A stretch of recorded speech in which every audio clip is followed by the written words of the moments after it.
సభకు నమస్కారం. ఈరోజు మన నేత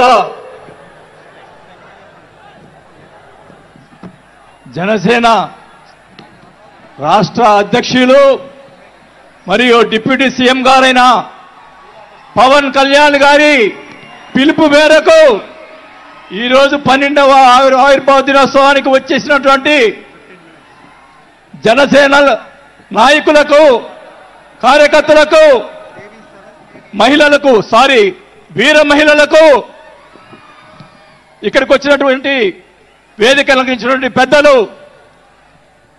మంత్రివర్యులు మనోహర్ గారికి, అలాగే దుర్గేష్ గారికి, పెద్దలు, నన్ను పార్టీలో చేర్పించేదానికి ముందుగా నన్ను తీసుకొచ్చినటువంటి వ్యక్తి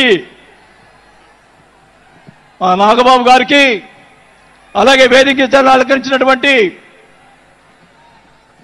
ఎంపీలకు, ఎమ్మెల్యేలకు, జనసేన నాయకులకు అందరికీ కూడా ముందుగా నమస్కారాలు తెలియజేసుకుంటా ఉన్నాం.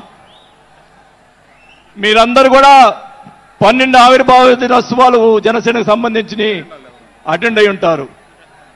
కానీ నాకు ఇది మొదటిది. అసలు బాలినేని శ్రీనివాసరెడ్డి అనేవాడు వైసీపీ విడిపోయి బయటకు వస్తాడా అనుకొని చాలా మంది మాట్లాడినటువంటి పరిస్థితులు ఉన్నాయి. నాకు క్షమించండి కొద్దిగా, ఎందుకంటే మొదటిసారి కాబట్టి ఒక 5 నిమిషాలు తీసుకుంటాను. దయచేసి మనోహర్ గారు క్షమించాలని కోరుకుంటా ఉన్నా. మొదటిగా నాకు రాజకీయ భిక్ష పెట్టింది రాజశేఖర రెడ్డి గారు. రాజశేఖర రెడ్డి గారు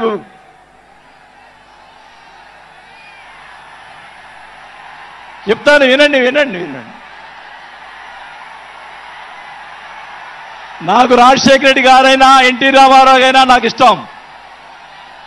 మీరు దయచేసి వినాలా.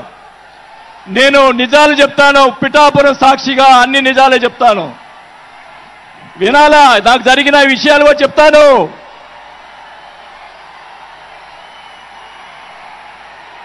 ఆ తర్వాత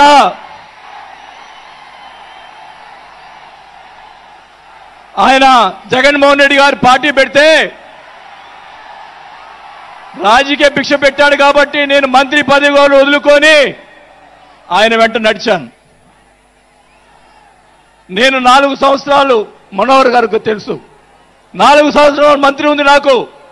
అయినా కానీ నాకు రాజకీయ భిక్ష పెట్టాడు కాబట్టి, మానవత్వం అనేది ఉంది కాబట్టి నేను ఆ రోజు ఆయనకి తలిచాను. కానీ ఏం జరిగింది, నాకు మంత్రి వదిలిపెడితే మంత్రి ఇచ్చి మంత్రి తీసేశాడు. అవన్నీ నేను కూడా బాధపడిన, నేను మంత్రి అనేది ఐ డోంట్ కేర్. ఆ రోజు 4 సంవత్సరాలకే వదిలిపెట్టాను. నేను ఒకటే చెప్తా ఉన్నా,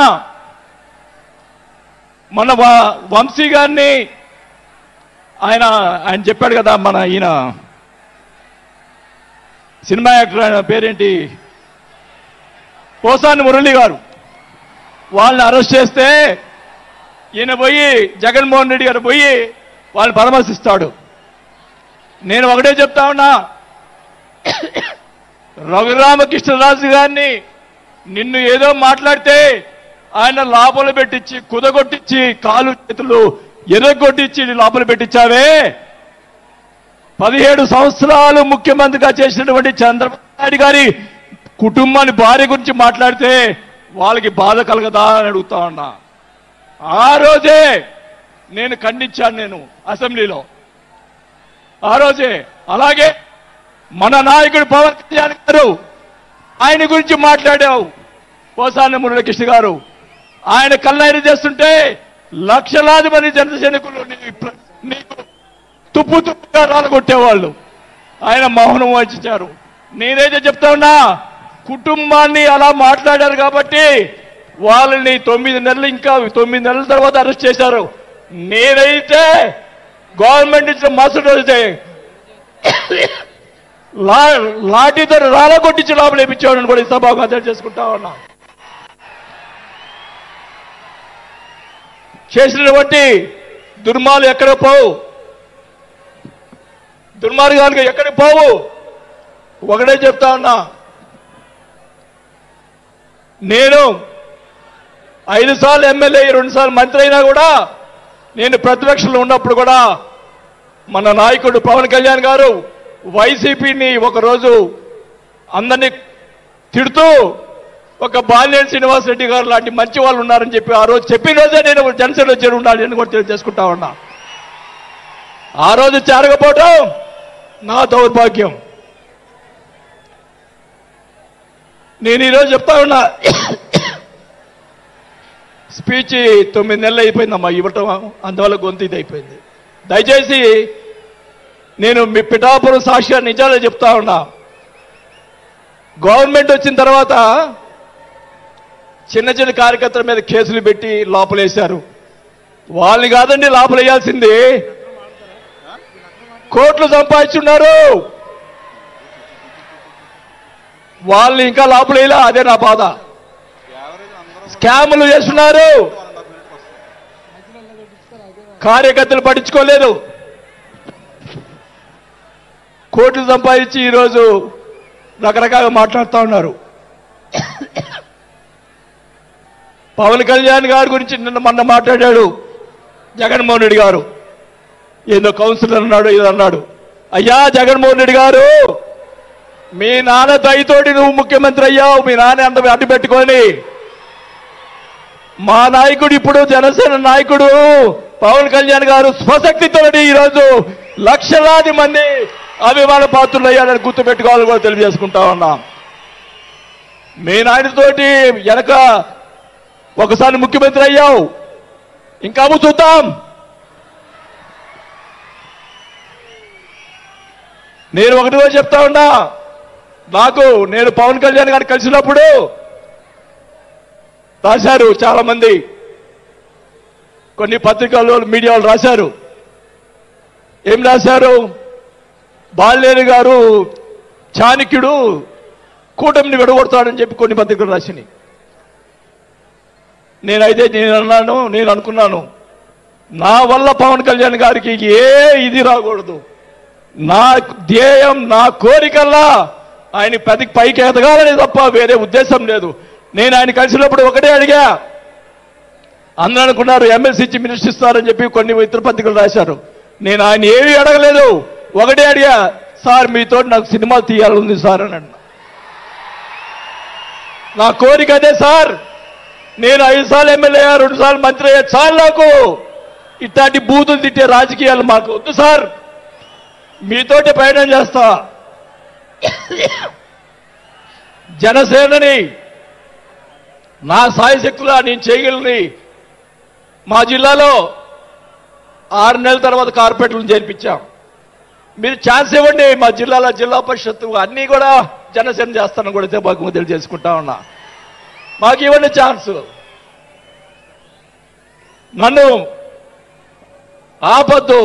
నాకు జరిగిన అన్యాయం మళ్ళా ఒకరోజు మీటింగ్లో చెప్తా. ఒకరోజు చెప్తే సరిపోదు, ఎందుకంటే టైం లేదు కాబట్టి. నాకు అన్యాయం జరిగిందని చెప్తా. జగన్మోహన్ రెడ్డి గారు చేసినటువంటి అన్యాయాలని చెప్తా, నాకు జరిగినటువంటి అన్యాయాలు. నేను ఒకటే చెప్తా ఉన్నాను సార్, మీకు కూడా దయచేసి జనసేన కార్యకర్తలు చూస్తున్నాను. అన్ని నియోజకవర్గాల్లో ఎమ్మెల్యేలని చాలా మంది గెలిపించారు, కార్యకర్తల్ని జనసేన వాళ్ళని పట్టించుకోవటం లేదు. దయచేసి చంద్రబాబు నాయుడు గారు, పవన్ కళ్యాణ్ గారు ఇద్దరు కూర్చొని ఒక ప్రెస్ మీట్ పెట్టి ఎమ్మెల్యేలందరికీ ఫిరాయించండి.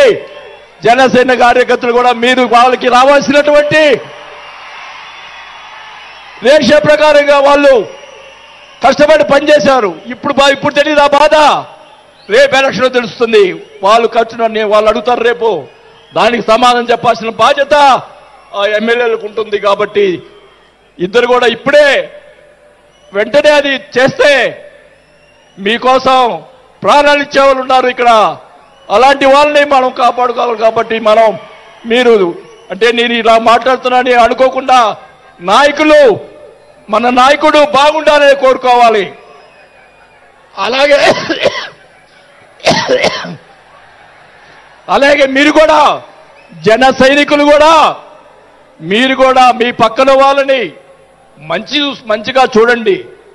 మన పార్టీ పైకి తీసుకొచ్చేదానికి మన నాయకుడు ఇంకా ఎదిగేదాని కోసం ఇంకా కూడగొట్టుకోవాల్సిన బాధ్యత కూడా మీ మీద ఉందని కూడా ఈ సభాముఖంగా తెలియజేసుకుంటా ఉన్నాం.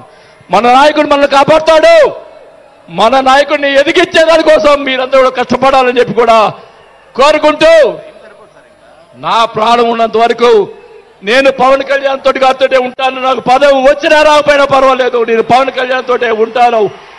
నేను రాజకీయంలో నాకు జరిగిన అన్యాయాలు ఒకటి కాదు రెండు కాదు, మా నాన్న ఇచ్చిన నేను ఈరోజు ఛాలెంజ్ చేస్తున్నా. పిఠాపురంలో అమ్మవారి సాక్షిగా మా నాన్న ఇచ్చిన ఆస్తిలోనే నేను సగం భాగం పైన నేను అమ్ముకున్నాను ఈ రోజు అని కూడా ఈ సభాముఖంగా తెలియజేసుకుంటా ఉన్నాం.